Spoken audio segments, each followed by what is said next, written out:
আমি হারভেস্টার। বড় সিজন তো চলে এলো, দিন রাত খাটতে হবে, কিন্তু আমার শরীরের পার্টস গুলো কি অচল হওয়ার আগেই পরিবর্তন করেছেন? আমি এয়ার ফিল্টার। ধুলোবালি থেকে ইঞ্জিন বাঁচাতে প্রতি 400 ঘন্টায় আমাকে চেঞ্জ করতে ভুলবেন না। আমি ফুয়েল ফিল্টার।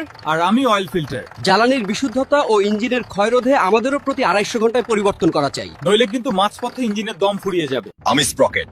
আমার দাঁত বা টিপ ক্ষয় হলে হারভেস্টারের ক্রাউলার ক্ষতিগ্রস্ত হয়ে কাজ বন্ধ হয়ে যাবে, তাই প্রতি 600 ঘন্টায় অবশ্যই আমাকে চেঞ্জ করুন। আমি গাইড। আমি ট্র্যাক রোলার। আর আমরা ভেঙে গেলে বা জ্যাম হলে হারভেস্টার নড়তেই পারবে না। তাই নিরাপদ মুভমেন্টের জন্য প্রতি 800 ঘন্টা পর আমাদের বদলে নিন। আমি ব্লেড। আমার ধার কমে গেলে কিন্তু ধান কাটায় অপচয় বাড়বে, প্রতি 200 ঘন্টায় আমাকে রিপ্লেস করুন। আমি চেইন। আমি ফিঙ্গার বেল্ট। জ্যাম মুক্ত ফিডিং চাইলে প্রতি 300 ও 400 ঘন্টায় বদলে নিন। অবহেলা করলে ভরা মৌসুমে হারভেস্টার অচল হয়ে পড়বে। আমরা সচল তো, আপনার বড় সিজন সফল।